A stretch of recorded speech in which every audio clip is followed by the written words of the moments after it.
눈에 들어가서 공을 차다가 갑자기 앞이 캄캄해갖고 주저앉았습니다. 깨니까 바로 중환자실에 누워있더라도 아무 생각이 없었어요. 한국인 4대 사망 원인 뇌혈관 질환.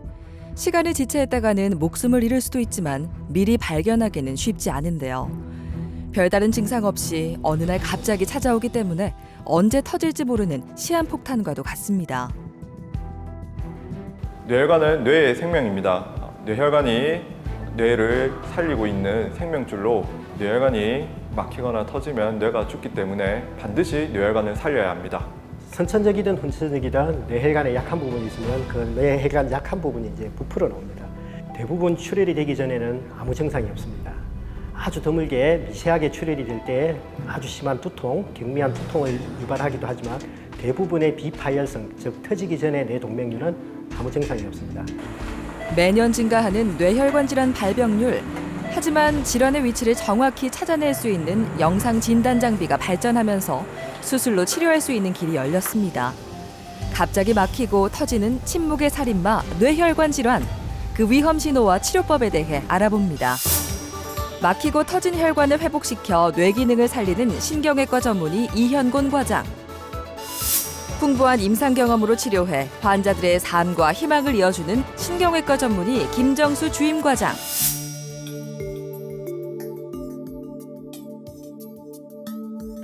평소 어지럼증을 잘 느끼긴 했지만 그 외 특별한 이상은 없었다는 이양순 씨. 건강검진에서 뇌동맥류 진단을 받았습니다. 뭐 증상도 없었고 생활에 불편한 점도 없었고 그랬는데 이제 나이가 먹으니까 친구들이 한다 하니까 나도 찍어보자 그래가지고 찍은 거거든요. 검진 차원에서 그냥 MRI를 찍은 건데 이게 이제 대동맥류라는 거거든요. 이게 대동맥류가 발견이 됐어요. 그래서 그렇게 이제 사진을 보고 이게 4에서 5mm 정도 된다 이렇게 이제 그렇게 얘기를 하시더라고요. 뇌동맥류는 뇌동맥의 일부가 약해져 풍선처럼 부풀어 오르는 건데요. 파열되기 전까진 특별한 자각 증상이 없습니다. 뇌혈관 조형 검사 이 결과를 보면요. 오른쪽에 있는 대뇌 뇌경동맥 안쪽으로 이렇게 보면 여기 이 부분으로 튀어나와 있는 동맥류를 관찰을 할 수가 있었습니다. 오른쪽 혈관에 뇌경동맥이 이게 하나가 확인이 됐었고 다른 부위 혈관도 다 확인했습니다. 머리 뒤로 가는 혈관과 여기 딱 한 군데에서만 이렇게 대뇌 동맥류가 확인이 됐습니다. 시술 중에는 일단 파열하면 사망률이 최대 50%에 이르는 뇌동맥류. 생존하더라도 심각한 후유증을 남길 수 있어 적절한 치료가 필요합니다. 처음 내원했을 당시에는 중심을 잡기가 힘들고 어지러운 증상이 있어서 머리 MRI를 촬영하게 되었습니다. 대뇌 동맥류가 우연히 MRI 검사에서 발견이 되었고 이를 정확하게 확진하기 위해서 뇌혈관 조형 검사를 시행하였습니다.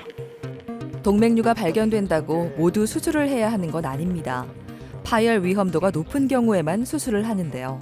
부풀어 있는 크기가 약 4mm고 파열 위험성이 있는 모양이어서 치료가 필요합니다. 적당한 시기에 발견이 됐다 해야 되나? 너무 늦으면 터질 수도 있고 너무 작으면 안 해도 된대요. 안 하고 싶잖아요. 그런데 얼마나 제가 더 그거 안 하고 견딜 수 있어요. 그러니까 1년에서 6개월이랬는데 그동안에 하는 게 낫잖아요. 고민하고 있을 것보다는. 그래가지고 이제 하게 된 거죠. 치료는 뇌동맥류 내부에 코일을 채우거나 클립 같은 고정핀으로 부풀어 오른 뇌동맥류를 묶는 방법이 있습니다. 아까 계획해놨던 뷰대로 이제 기계를 세팅하고 이제 동맥류 있는 데까지 이제 도관을 올릴 예정입니다. 두 가지 방법 중 두개골 절개가 필요 없는 코일 색전술을 시행합니다. 먼저 가느다란 도관을 다리 쪽 대퇴동맥으로 삽입해 혈관을 따라 뇌동맥류에 위치시킵니다. 부풀어 있는 동맥류에 백금으로 된 특수 코일을 채워 혈류를 차단하고 파열 위험을 막습니다. 기존에 있었던 머리 안의 혈관은 그대로 혈관에 피가 잘 나가는 게 확인이 되고 이렇게 동맥류 안쪽으로 코일이 잘 채워져 있는 게 확인이 되고 있습니다. 코일 색전술은 혈관 안쪽으로 기구를 집어넣어서 대뇌 동맥류 안쪽을 코일로 채워주는 시술입니다. 비교적 클립 결찰술이 아직도 많이 시행되는 부위이고 코일 색전술이 하기가 좀 많이 까다로운 부위이긴 합니다. 하지만 본 환자의 경우는 이러한 구조가 그렇게 어려워 보이지 않았고 또 환자분이 이러한 머리를 열어서 하는 클립 결찰술보다는 코일 색전술을 더 하기를 원하셨기 때문에 이와 같은 시행 방법을 시행하였습니다. 오른쪽 중대뇌 동맥에 있던 동맥류 안쪽으로 코일을 삽입해 혈류를 차단했습니다. 코일 색전술은 상처가 작고 회복이 빨라 체력적인 부담이 적죠. 시술 후 일주일이 지났습니다. 안녕하세요. 네. 지금은 이렇게 보면 여기 코일만 빼고 나서 보면 네. 이렇게 잘 막혀 있고요. 네.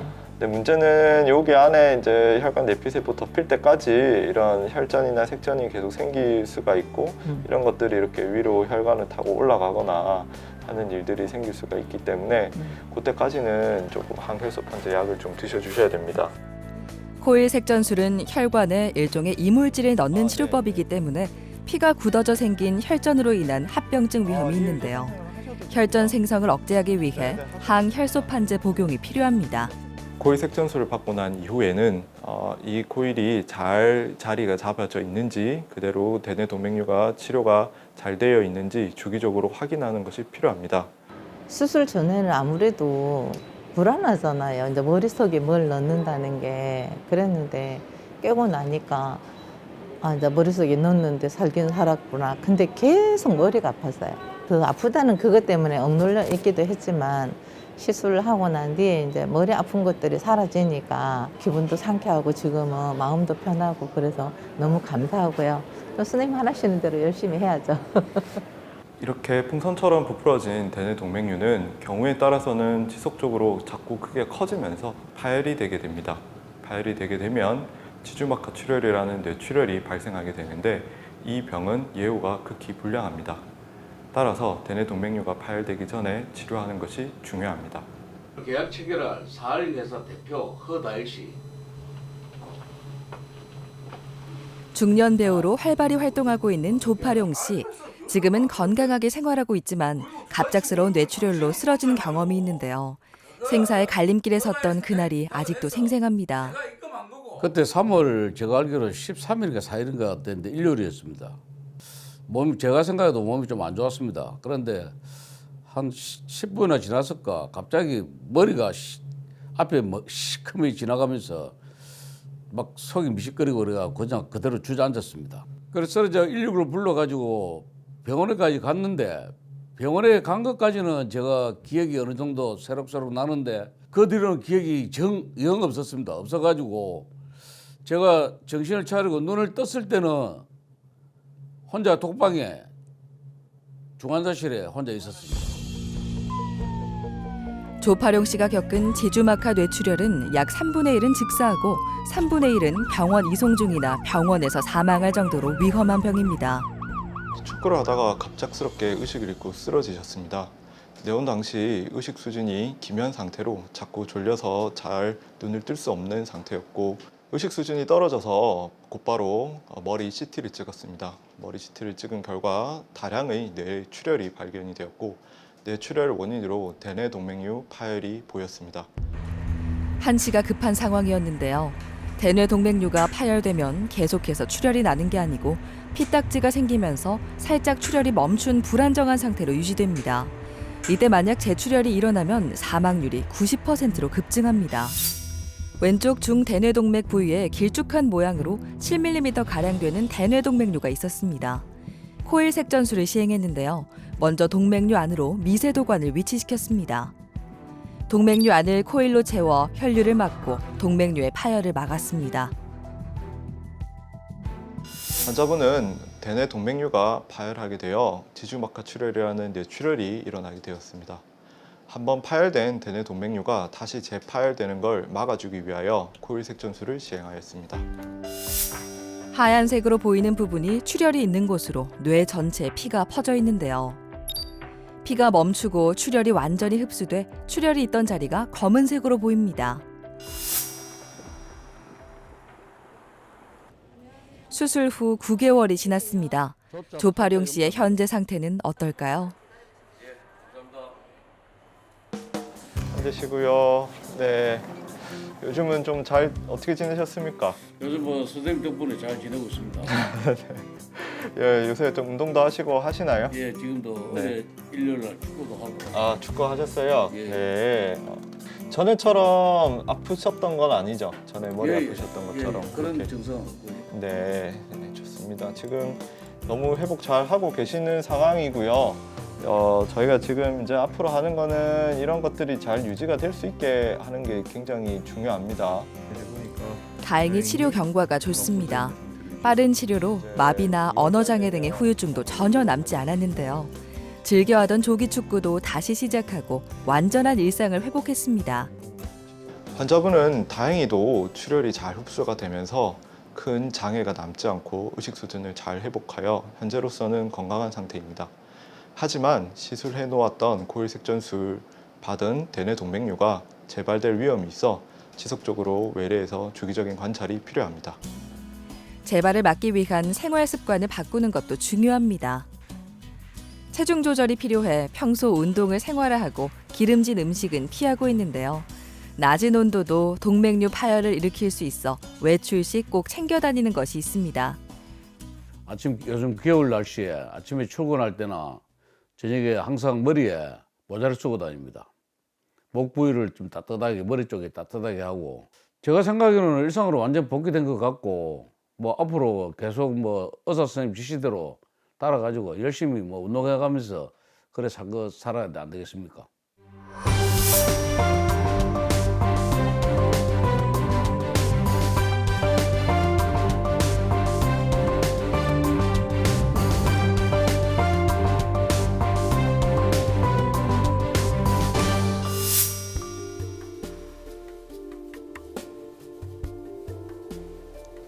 두통을 달고 살았던 조한재 씨. 얼마 전 평소보다 더 심한 두통이 3일 내내 이어져 병원에 찾았는데요. 뇌동맥류였습니다. 과음을 했어요. 술을 좀 많이 먹었는데 그래서 그날부터 한쪽 머리가 아파서 이틀을 보냈는데 3일째 되는 날은 아주 이렇게 헛기침만 해도 골 자체가 흔들리는 그런 느낌이 들어. 껍질과 속이 따로 노는 것처럼 이렇게 그렇게 아팠어요. 두통과 어지럼증은 뇌동맥류의 주요 의심 증상인데요. 혈관벽에 통증을 느끼는 세포가 있어 혈관이 갑자기 부풀어 오르면 통증을 유발하기도 합니다. 다행히 터지기 전에 동맥류를 발견했습니다. 그전에도 이런 현상이 1년에 한두 번씩 잠시 있었어요. 하루나 이틀 정도. 그래도 이거 뭐 예사로 넘겨버렸지. 그냥 조금 있으면 또 괜찮아지니까. 그 약 먹고 나면은 또 괜찮아요, 이게. 또 그러면 또 한 5, 6개월 가고. 근데 이번에는 한 3일 동안 계속 이래 아파가지고 병원에 오게 된 거예요. 환자는 심한 두통을 호소하고 있었습니다. 특히 침을 삼킬 때, 배에 힘을 줄 때 두통이 악화되어 뇌 MRI 검사가 필요한 상태였습니다. 특히 환자분은 뇌졸중의 가족력이 있어 더욱더 MRI 검사가 필요한 상태였습니다. 동맥류를 확인하는 가장 정확한 방법은 영상 진단 장비를 통해 뇌혈관의 상태를 살펴보는 건데요. 혈관 상태를 확인할 수 있는 MRI 검사를 통해 풍선처럼 부풀어 있는 동맥류를 확인했습니다. 환자분처럼 동맥류가 입구가 넓고 크기가 좀 불규칙하게 이렇게 생긴 경우에는 바깥에서 클립으로 바로 결착을 해가지고 묶어주는 방법이 있는 거예요. 근데 두 가지 다 방법이 가능하지만 환자분한테는 작은 혈관에 동맥류가 이렇게 크게 나오고 끝부분에 있기 때문에 클립 결착술이 더 합당한 거라고 생각해가지고 그렇게 제가 클립 결착술을 했습니다. 클립 결찰술은 뇌를 덮고 있는 막을 절개해 문제가 된 뇌동맥류에 접근합니다. 클립을 이용해 풍선처럼 부풀어 있는 혈관의 목 부분을 묶어줍니다. 이렇게 하면 터진 쪽으로 혈액이 흐르지 않아 재파열을 거의 막을 수 있습니다. 그럼 뭐 수술한다 하니까 뭐 생각이 어떻노? 조금 아무 뭐 걱정하지 말고 가가 마음 편안하게 해가지고 들어가가 수술 잘 받고 수술 받고 딱 나오면은 이제 담배도 끊고 술도 끊고 그 1차적으로 올해는 이제 담배부터 끊어라. 한목에는 다 안 될 거고. 큰 수술을 앞둔 동생이 걱정되는데요. 하지만 평소 건강했던 동생이니만큼 수술도 잘 이겨낼 수 있을 거라고 믿고 있습니다. 기분이 좀 그래요. 마음이 머리를 이제 개복을 한다니까 그게 좀 걱정이 되고 좀 그래요. 수술 잘 돼서 퇴원하고 난 뒤에 집에서 그냥 소일 삼아 건강하게 사는 게 그게 바람입니다.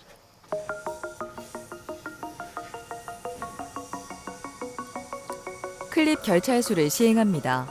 뇌에는 미세한 혈관들이 복잡하게 얽혀 있어 고도의 집중력이 필요한데요. 머리를 절개하고 조심스럽게 문제가 됐던 동맥류에 접근합니다. 이게 하얗게 보이는 게 이게 안 시신경인데 양쪽 시신경이 모이는 그 부분에 지금 동맥류가 이렇게 탁 시신경에 너무 많이 딱 붙어 있네요. 기역자처럼 이렇게 해가지고 시신경에 박혀 있는 걸 빼니까 터지기 일보 직전처럼 그렇게 되네.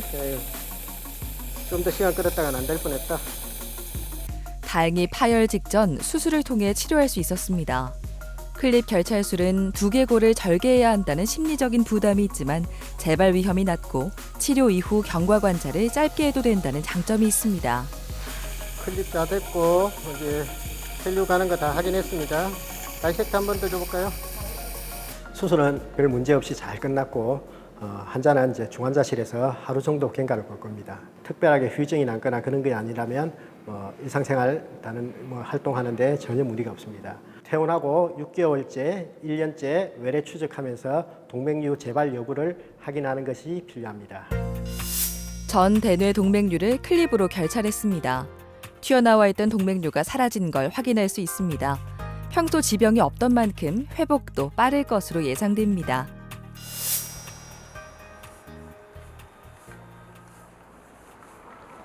석 달 전 전임정 씨는 갑작스럽게 왼쪽 팔다리에 마비가 오면서 쓰러져 병원에 찾았습니다. 아침 일어나가지고 식탁에서 앉아가지고 커피 한 잔 마시고 일어나는데 힘이 왼쪽으로 쓰러졌어요. 그래가지고 일어나려 하니까 왼쪽에 힘이 없어가지고 일어나려면 모르겠는데 그래서 119 전화해서 여기까지 왔어요. 뇌혈관이 막히는 뇌경색이었습니다. 뇌혈관이 막히면 뇌조직은 산소와 영양분을 공급받을 수 없어 뇌세포가 손상됩니다. 초응급 질환으로 구급차를 타고 빠르게 병원에 도착했습니다. 환자분이 갑작스럽게 왼쪽 팔다리에 힘이 떨어져서 병원을 찾게 되셨습니다.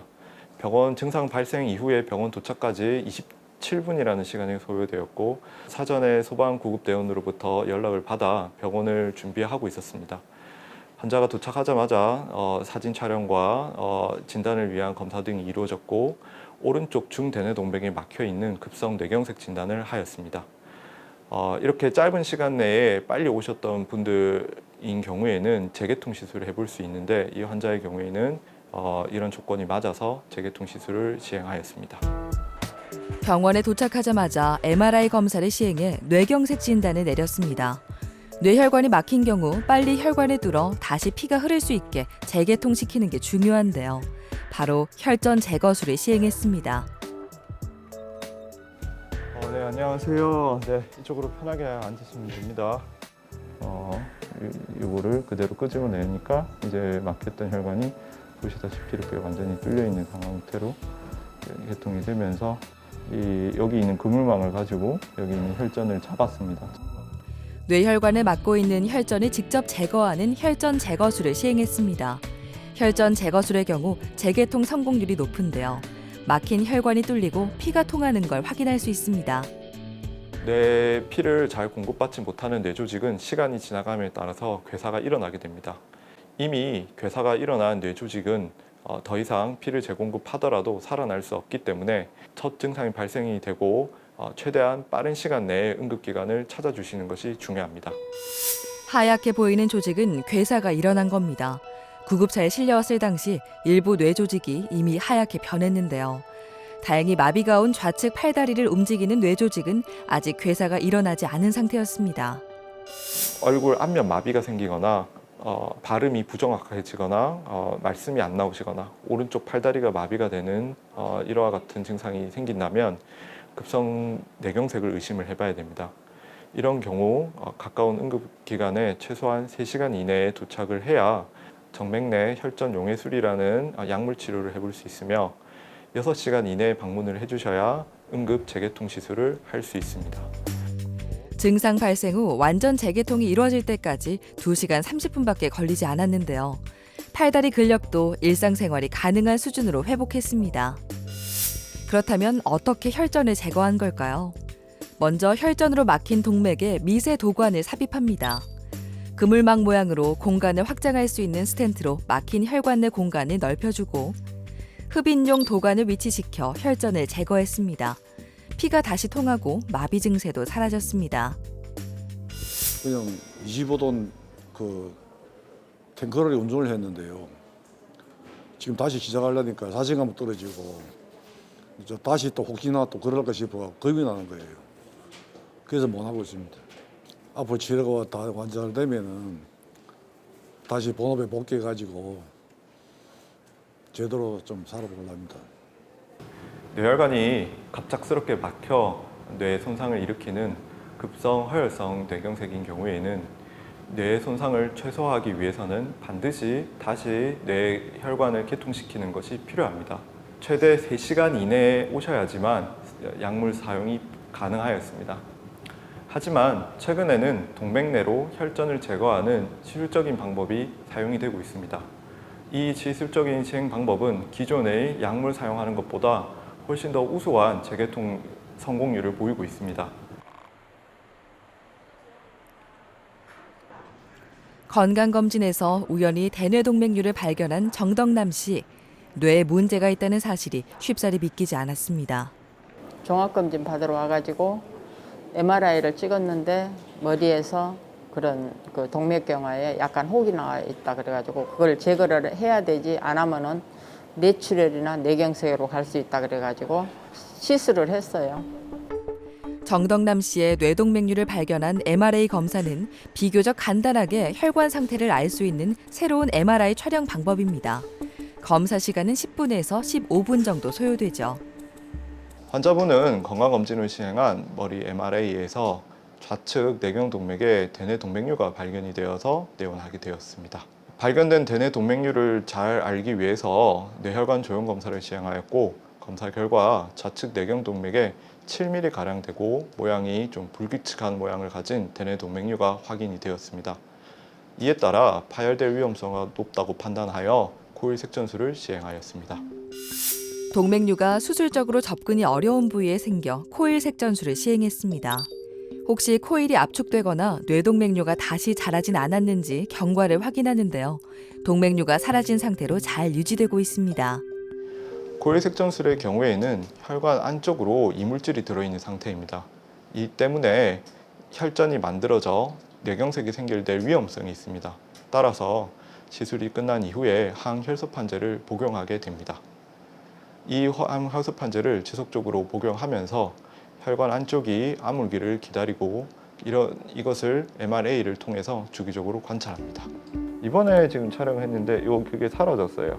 없어졌어요. 없어져 있고 이거를 원본 사진에서 이렇게 확인을 해보면 하얗게 보이는 게 얘가 동맥류입니다. 여기 안이 지금 여기 검은 색깔로 표현이 되어 있는 여기 이 부분에 코일이 들어가 있어요.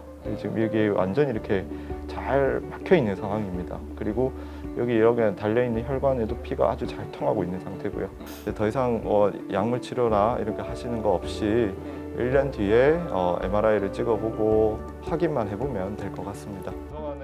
무엇보다 정덕남 씨를 괴롭혔던 건 뇌혈관이 언제 터질지 모른다는 극도의 공포감이었는데요. 문제 부위가 잘 치료된 만큼 앞으로 활기찬 일상을 잘 누리길 바랍니다. 현재 코일 색전술을 시행한 지 6개월이 지난 시점입니다. 보통 이 시점대쯤 다시 한 번 더 MRA를 찍어 이전 코일 색전술 부위가 재발 없이 잘 유지되는지 한번 확인합니다. 다행히도 MRA에서 코일 색전술이 재발 없는 상태로 확인이 되어 현재 앞으로 1년 뒤에 다시 한 번 더 확인해 볼 예정입니다.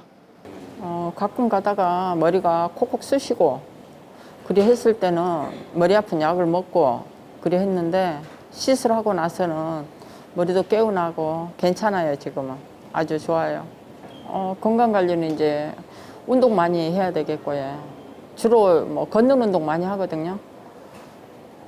그리고 이제 뭐 규칙적인 생활 좀 해야 될 것 같고요.